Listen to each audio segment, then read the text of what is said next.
Oh, we're live. We are live. We're We're live. recording. Yeah. Hi, Andrew. I don't know why. I don't know why I said live. Like this is a live stream. It's not. Like we're streaming on YouTube. Yeah. If people wanted that, we could do that. But I don't think people want that. Would people even watch? I don't think so. I don't know. I think that'd be the flaw in our plan. I don't know. Yeah.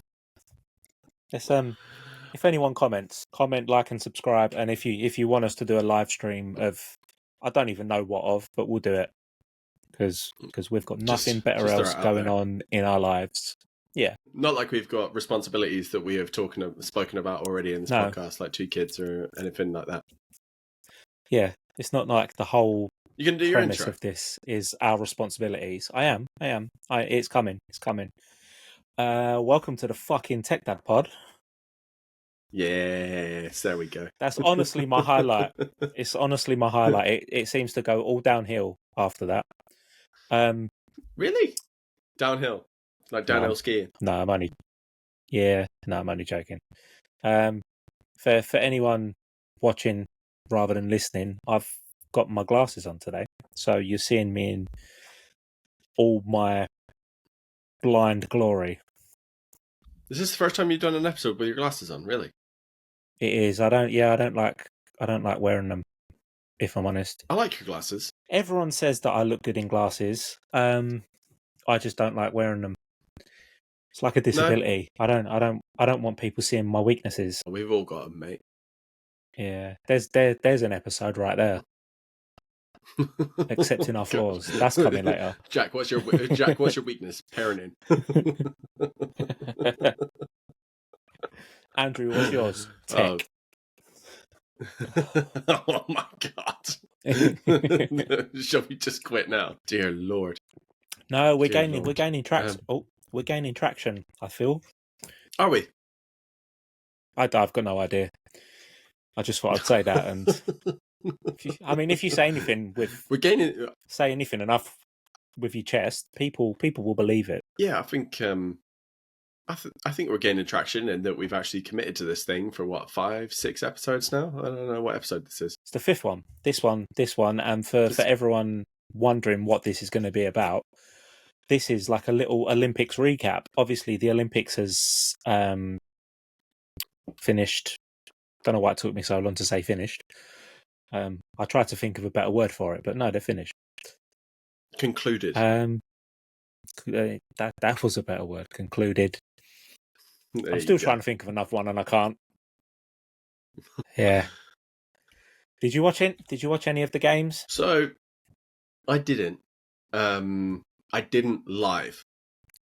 So I didn't watch anything live. However, I did go back and watch a bunch of it. So my partner and I, we sat down and we watched a whole bunch. And the main thing that we actually watched was the gymnastics. So obviously my partner's American, and Simone Biles is from Texas, where my partner is also from.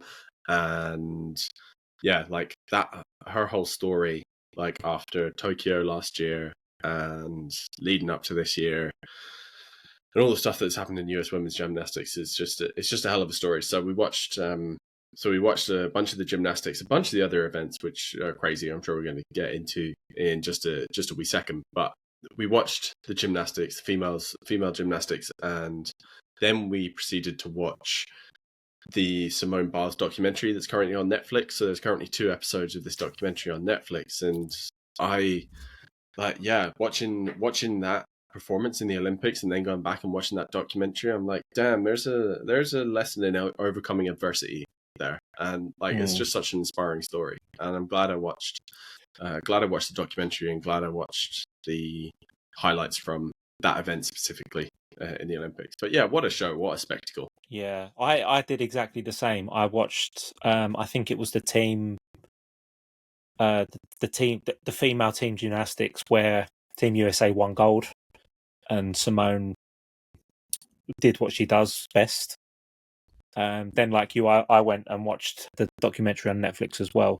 I would imagine quite a few people did that, because like you said, it's a really inspiring story. It is like it's such like an important message, and we kind of alluded to it in past episodes as well. You know, like you and I are people that are quite cognizant of our own mental health and our own struggles and what have you, and to hear that from an elite athlete as well, like taking that platform and her story about what happened in Tokyo and everything after that is pretty phenomenal. So yeah, no, it's I think the Olympics gives you some kind of perspective about how hard people train for a craft that people only celebrate every 4 years, you know.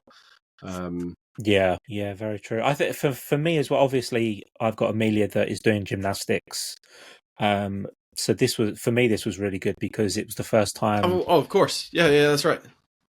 Yeah, the first time that any sort of gymnastics has been really televised.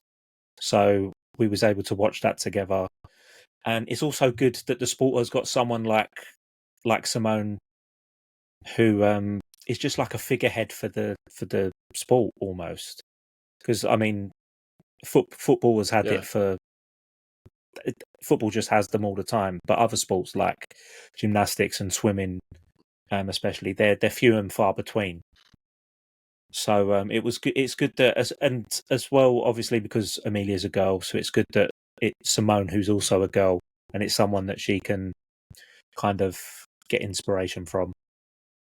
But yeah, she loves Simone, and she like every time because obviously she's 8, so the attention span is not the best. So she wasn't going to sit there and watch every single gymnast go. But as soon as I said, "Oh, Simone's coming up," she would run downstairs and just. I've actually got a photo that I'll put on the YouTube video just of her. So it's of Amelia, but you can see she's just watching Simone, and the TV's just behind her. It's quite a good shot. Nice. I like that. Yes, it's yeah, like all these. I think it's one of those unique.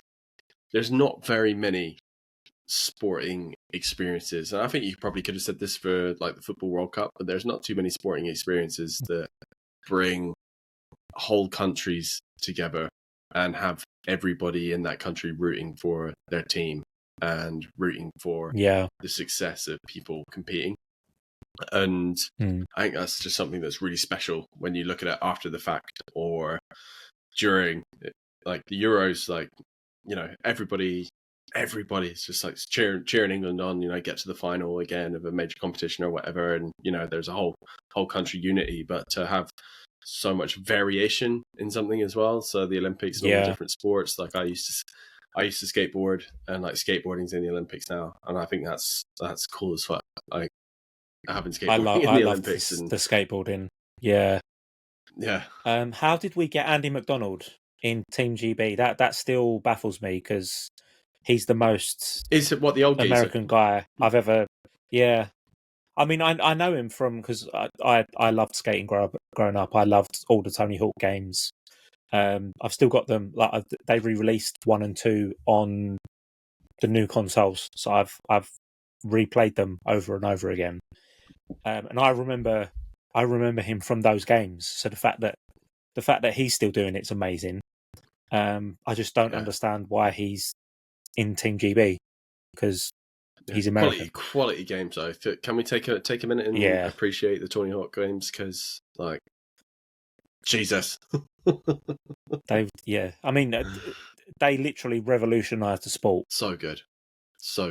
Yeah, you know, it's just really really good. But yeah, like the whole tournament and the whole like theater and spectacle around it is just something else. Like you love to see it. You love to see it. You really do.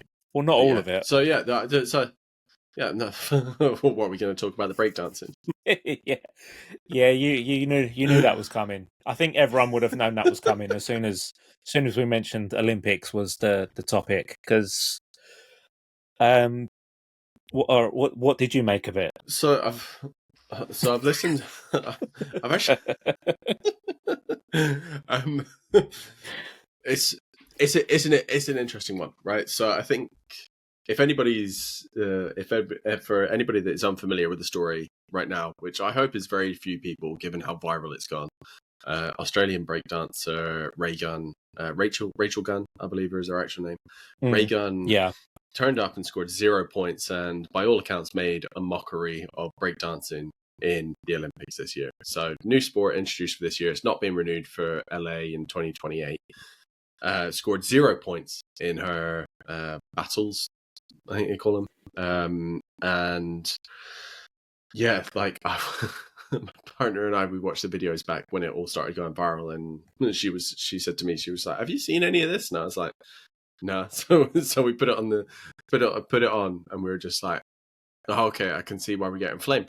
But then I saw a really interesting counterpost. So she goes into the competition, scores 0 points, and this Raygun person has a background in breakdancing. She won an Asia Pacific tournament or championship to get into the Olympics in the first place. And she goes and scores 0 points in the Olympics. And you think, how is that possible? Right. So I did a little bit of digging after that. Can't remember if it was another podcast or if it was just internet research. But she has a background and a dissertation in breaking culture in Sydney and breaking down the barriers between being a B-girl in a B-boy's world. More breakdancing terminology. Go look it up. For her to be technically and results orientatedly successful, to then go to Olympics and score 0 points, you wonder, how is that possible?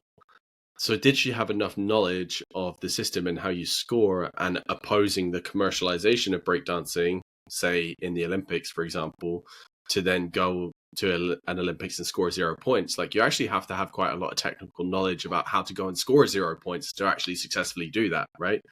So was she making a statement about how breaking and breaking culture shouldn't be involved in the Olympics in the first place? And then there's the argument of, is the Olympics platform the right place to go and do that when people are working so hard to make their sport or their crafts so grow the game? Basically, I think it would be the thing. So yeah, funny as it is, and as much as you want to rip on how objectively bad it was she actually successful in the message that she might have been trying to convey? I think is the interesting part of that conversation. Yeah, that's very true. It'd be interesting if she, because I don't think she's come out and spoke on it since everything's happened. I mean, I would like for that to have been the case, and that she comes out and said, "Look, I was sending a message. It went viral, so mission accomplished." Rather than, no, I did my best. Yeah. Because if that was her best, that's worrying. So that's the thing I love about you. You just say it how it is. Well, no, you shouldn't. That shouldn't. It shouldn't have been in the Olympics if that was her best. It would be the equivalent of me trying to compete in 100 meters. Like, it would be farcical. I'd come last, and I know that. To the point, I'd actually false start twice, so that at least I've got some pride. You know what? I'd actually I was too. I'd pay to see it. Pay to see you in a 100-meter dash. I would pay to see that. That would be quality TV that I would happily pay for. Some other talk about viral moments. How about that guy doing the pole vault that had his member impede his gold medal winning vault? Right. I mean, if there's any way to lose at your sport, that's it. Like, you know what? Whatever the outcome, that guy won. Yeah. Apparently, he's been offered a $250,000 porn deal off the back of that. Well, there you go. Silver linings. I hope that's not my true. bag, but no, good for him if he's into that. Yeah. I mean, I don't know if it's true or if he's gonna take them up on it, but an offer's an offer, right? Yeah. I feel like this episode is totally sidelined. It's just like you guys are used to talking about parenting style stuff and that journey, and here we are talking about members dislodging beams in Olympics. Anyway, it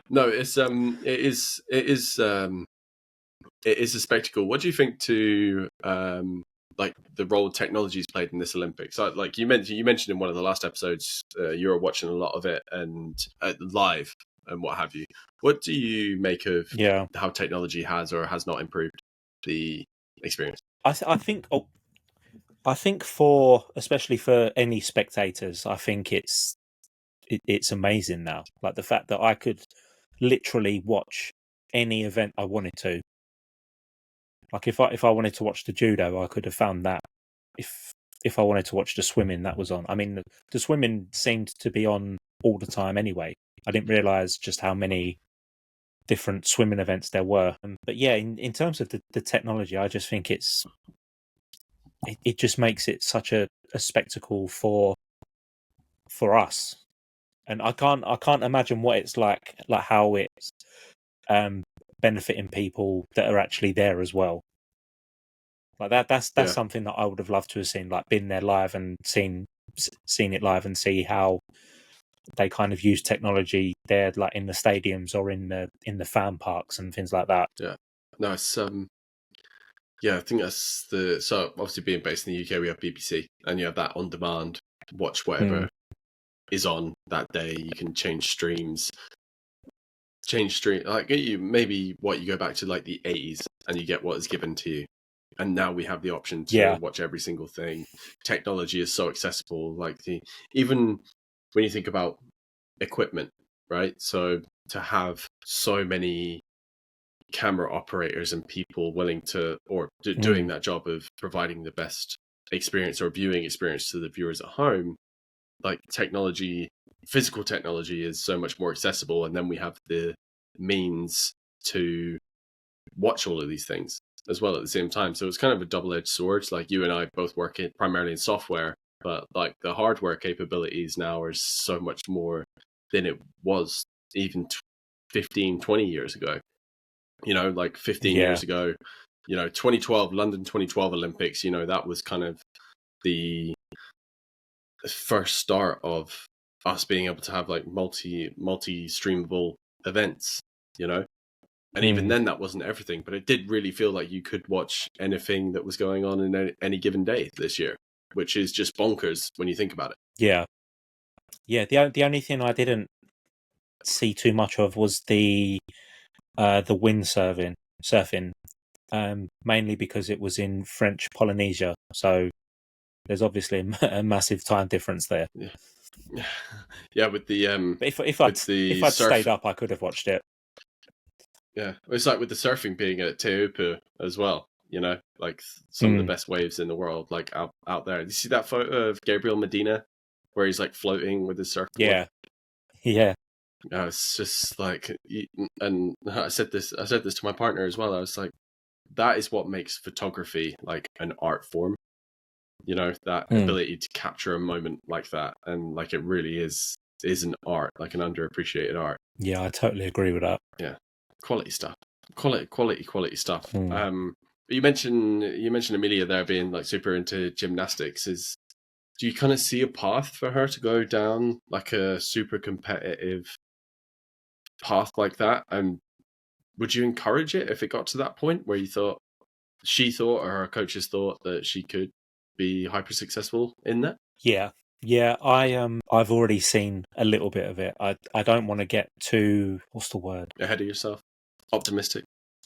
Yeah, not so much optimistic, but yeah, I don't want to get ahead of myself with it. But I see something with her. She's talented with it, but there's also a drive that I know she gets from me because I've got the same sort of drive. And her coaches have picked up on it as well. So bearing in mind, she's only been going to gymnastics properly for maybe a year, just over a year. Her coaches have made a point of saying that she's very competitive, which she's going to need to do any sport at a high level. But also she's got a calmness when it comes to competitions. And I've been to all of her competitions. That's an interesting statement. And yeah, especially in that sort of field, because it's not like a football or a basketball where it's a team and you can kind of get lost a little bit and then feel your way into games. It's gymnastics. It falls solely on you. And if you make a mistake, it's all on you. And I mean, we saw that with Simone, when she did the beam and she came off of it, like any minor slip up and everyone sees it. So yeah, the fact that her coaches have point blank said that she's got a real calmness when she's competing, I think that's the main reason I thought, oh, she's got a chance with this then, because it's one thing to be talented in something, but like, especially with something like gymnastics, it's all about the competitions, right? So if you've not got that calmness and you can't perform at these competitions, no one's gonna really take you seriously. So yeah, I'm not getting ahead of it, and I'm not putting any pressure on her. I just want her to carry on enjoying it for now, but we'll see in the next Olympics where she's at. I'm not saying she's going to be going to the next Olympics. I did jokingly say Sydney. What's that? 8 years time. So I said, look, you'll be 16. That's around the age Simone went to her first gymnastics. There's your target. Yeah. But I did say it as a joke. I wasn't being serious. Yeah. Well, she just run with it. She's like, I'm going to be there. Yeah, book your plane. Dad, book your plane ticket now. Yeah. Yeah, hopefully we can have a single flight by then, because I don't want to be changing. Yeah. No, I think that enjoyment is so key at the younger ages. You mentioned watching that Simone Biles documentary as well. I think one of the things that you did see when they had there was a short moment of it where they had slightly older footage of her when she was about 6 or 7 years old, like flying off the balance beam. And you're just like, like they were enjoying it then. That's like foster that enjoyment, and they will see success. I mean, some of the other viral moments from the Olympics here, where there was that footage of I can't remember what sport it was in, but it was a dad consoling his daughter. So it's just like, this is sports. Some days you win, some days you lose. Like, unfortunately, it wasn't your day, kind of thing. And I think that's super important. And that message that he was telling her and giving her is like super encouraging. Like, I guess, I don't know, like I've never been in professional sports, but any kind of organized sports that I've played, you'd have a chance next year. It was always like, it wasn't that long again that you could go for redemption. But I think with something like the Olympics, the redemption period is so far away. Like, it might be beyond you at that point. When you think about like Simone Biles being 27, and they're saying that that's probably Simone Biles' last Olympics. Like, that is in life, 27, your career is just starting. But 27, your career is over as a gymnast. Like, that is, and 4 years is a long time. Like, that's the whole craziness of the Olympics for me. When you think about these sports stars, like, and then you've got your man in the UK skateboarding team that's just blowing that assumption out of the water because he's 51 and still going and crushing it. Yeah, I guess it depends on the sport as well, obviously, because certain things you can, like, there was someone doing it was something with horses, and there was I can't remember her name, but she was from Germany, and she was in her 50s as well, I think.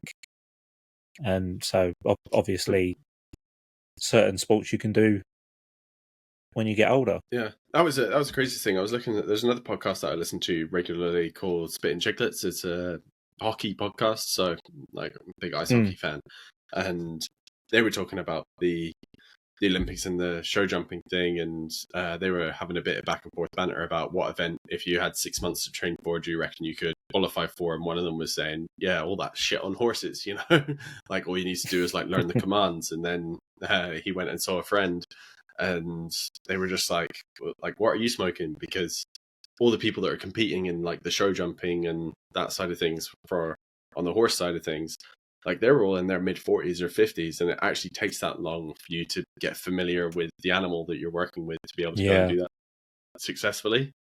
And it's like such an interesting thing that some of these skills, or a lot of these athletic skills, younger bodies are more trained for, but things like that require a lot more mental fortitude are being done by older people, and I think that's an important lesson for our kids, if like this is a dad podcast, like let's bring it back to being dads, but that's one of those things that you have to kind of teach your kids is like mental fortitude and experience will come like with life. Yes, like from an athleticism point of view, your body may be in prime shape in your early 20s or late 20s for whatever activity it is that you're doing. However, there's a lot more things that are valued and still ways for you to be competitive well into your later years, right? I think that's one of the things that might get lost in translation. Yeah, that's very true. Yeah, I think as well, like one thing that I'm going to drum into my two especially is that it's a game and it's a sport. So I think like for me especially, because obviously I've played football in some capacity a lot of my life. It almost annoys me when I see so the football season's almost back now, so a lot of them the professionals would have been on their holidays doing certain things, and all over their social media, or like you'll see them doing drills and stuff in like a camp in Portugal, and there'll be like a hashtag back to work or something like that. And I just want to say, what you do, that's not work. What you do is not a job. Like let's be clear. You play a game. Like there's people at an amateur level. People have to pay to just be able to play the game, to be able to join a team, and for it to So like, and it's the same with going to the gym. Like people pay to go to the gym in the same way. So it's not. So I just want my two to understand that if they're lucky enough to be able to do that in life, they need to do it with a smile on their face, because anyone that does that is so lucky, and it's not work in the traditional sense. Like there's no 18-hour days, there's no split shifts, there's all these kind of things. It's just a game with your mates. It's a privilege. It's a privilege to be able to do that, right?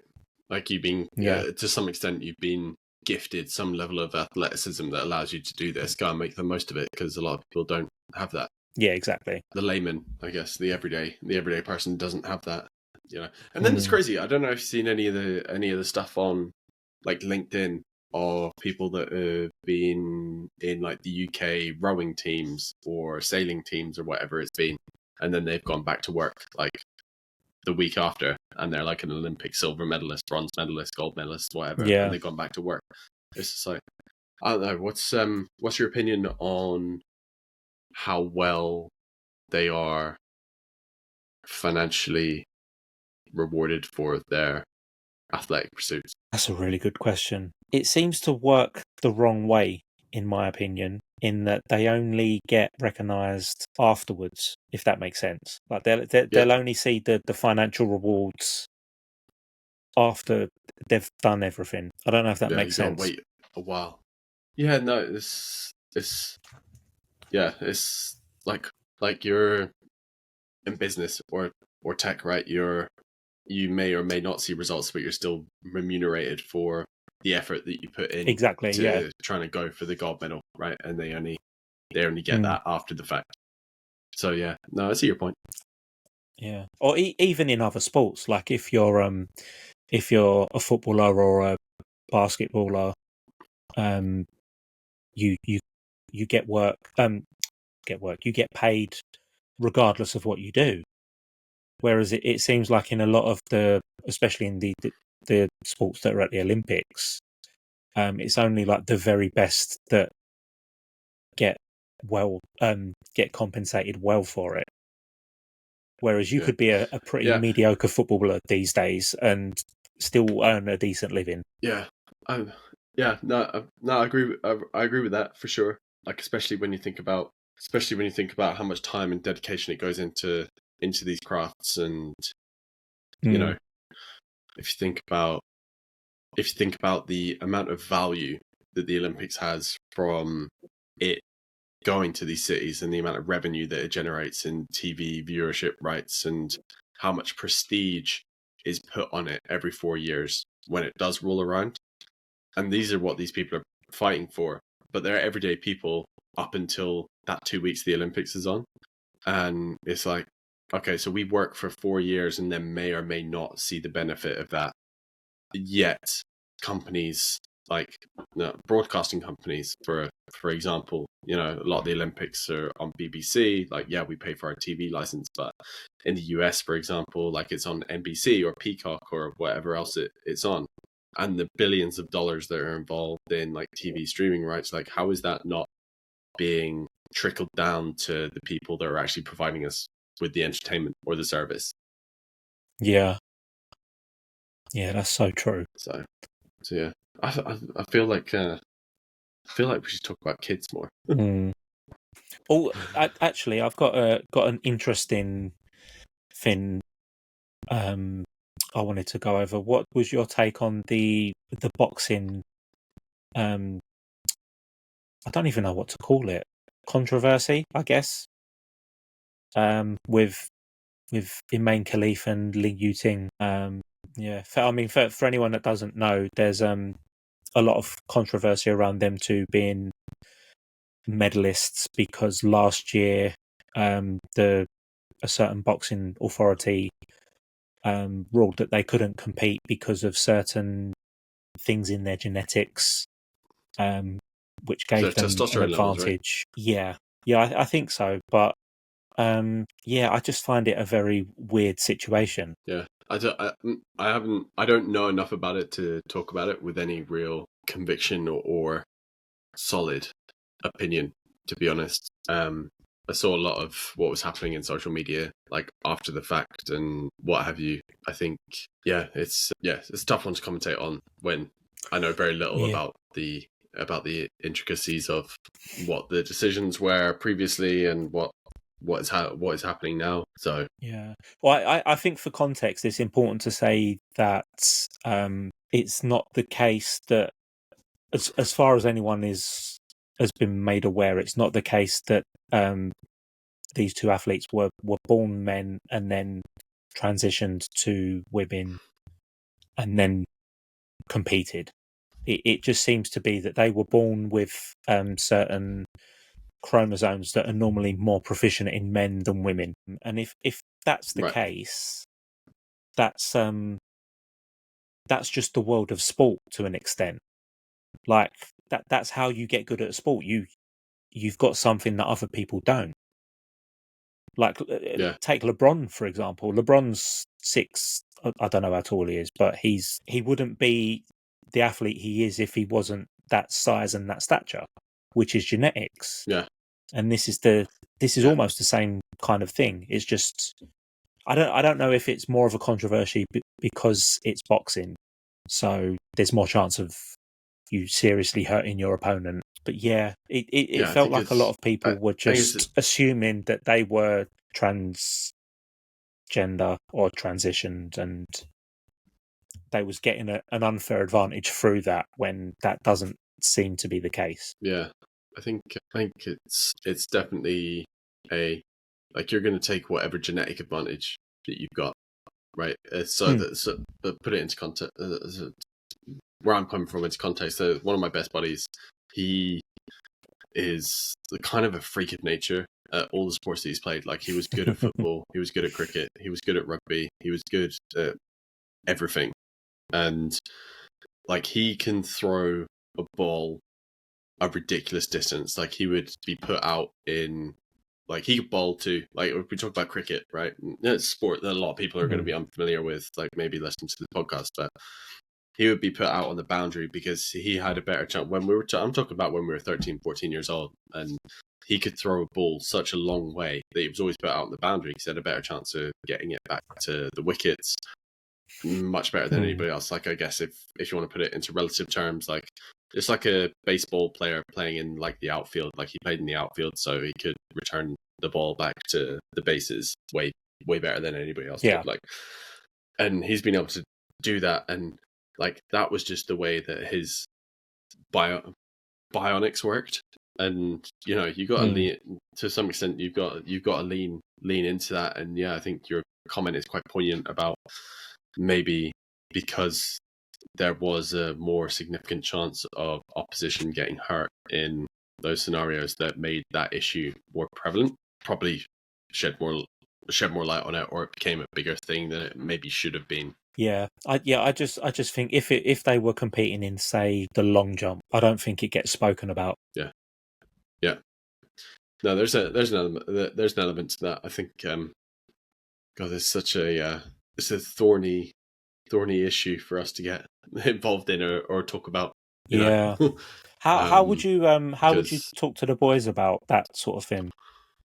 Like if they asked questions about it, how would you sort of approach that? For me, I think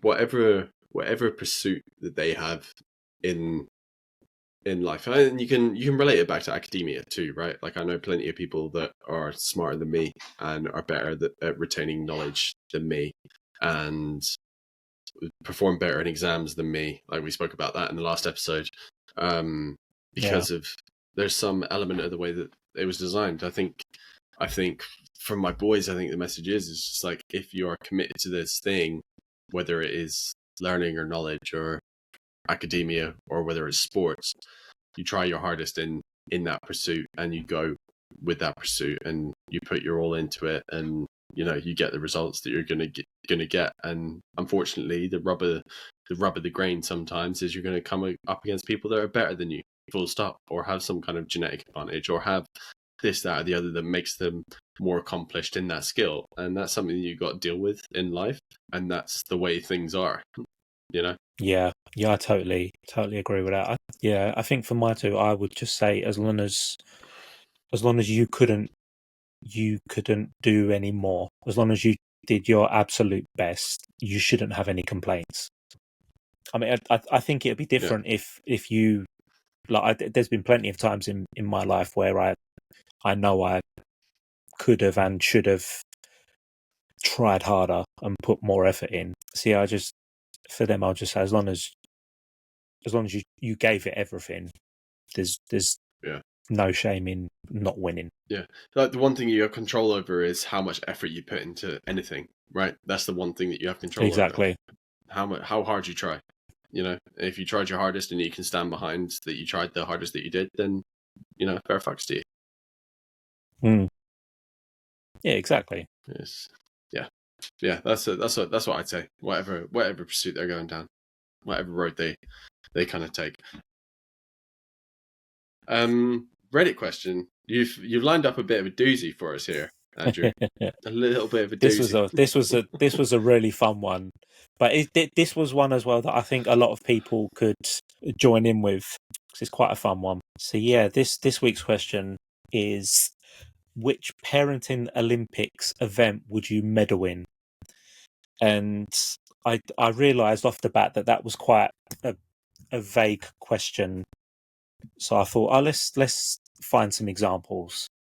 So a few that I've got are the diaper dash, so speed diaper changing competition, a stroller slalom, so navigating a stroller through an obstacle course, toddler taming, so getting a toddler just dressed in general, car seat installation, which is self-explanatory, toy tidy up, again self-explanatory, and a grocery grab, so just any sort of grocery shopping with a child. Obviously, you could add anything else you want to, but they were just some examples that I thought we could to give you an idea. Yeah.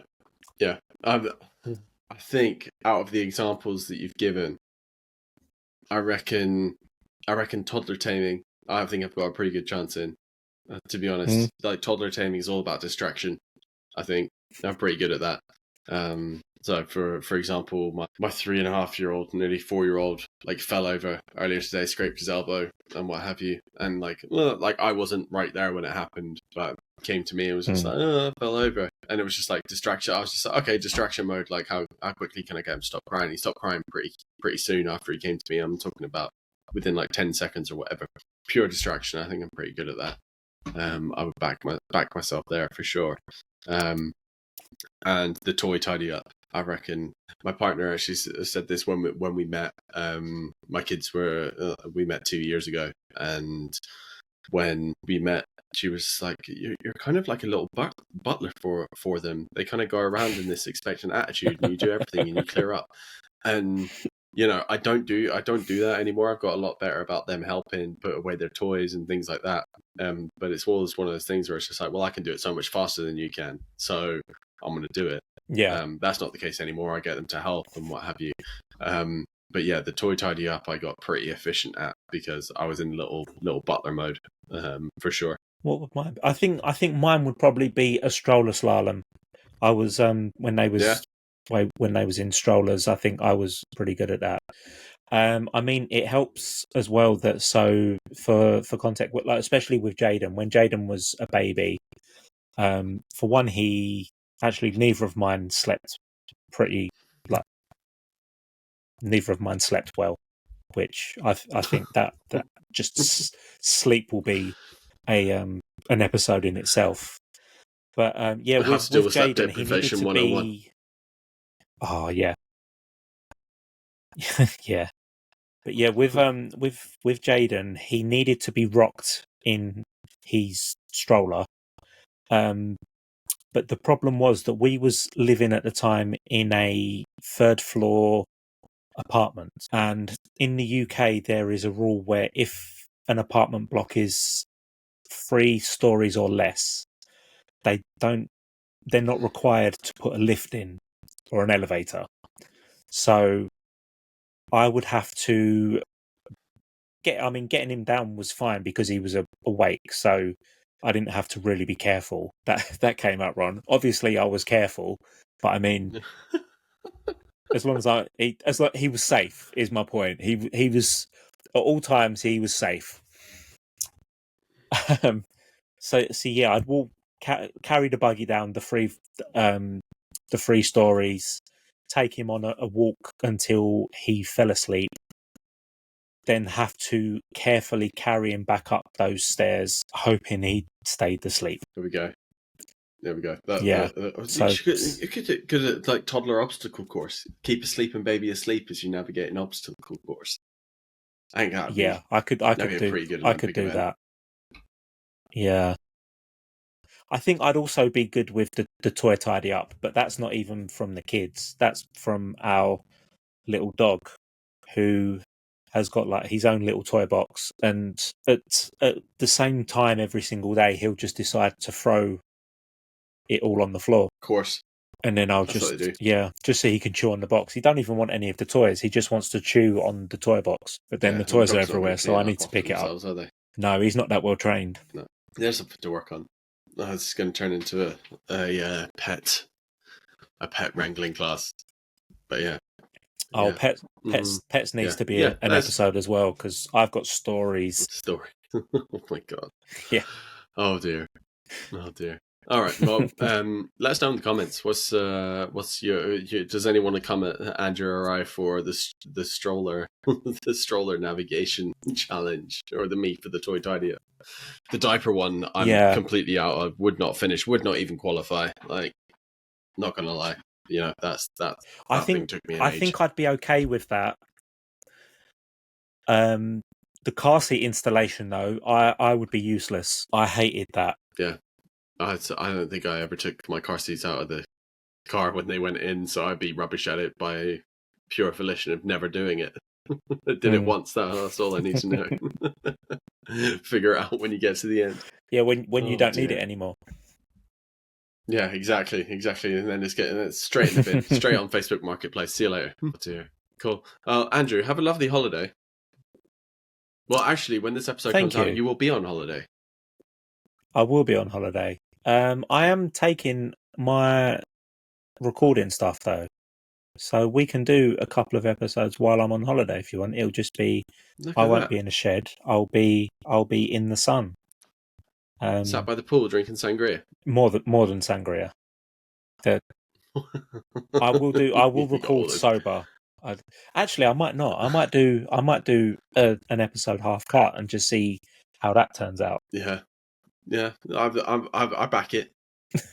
I support you in these endeavors. I support you in your coping mechanisms. Oh dear. All right. Well, episode 5, Tech Dad Pod. That's been it. Like and subscribe in whatever channel or medium you're listening to this in, or watching, as the case may be. I did it for you that time because you did. I feel like you after did. you so bravely you put yourself out there last time, I thought I would save you the embarrassment this time. I'm gonna do it all the time. I'm gonna start going up to people in the street and just telling them they won't know what's going on. I'll just tell them to like and subscribe. They'll be like, well, I don't know what you're talking about. So just do it. Just like and subscribe. Come on. Yeah. Me in my life. Come on. Oh dear. Have a good time on holiday, buddy. Thank you, mate. And yeah, I I'll see you when I'm out there because I'm gonna record while drunk. I look forward to it. All right, love you, man. Me too. Love you too, man. All right. Bye, everyone.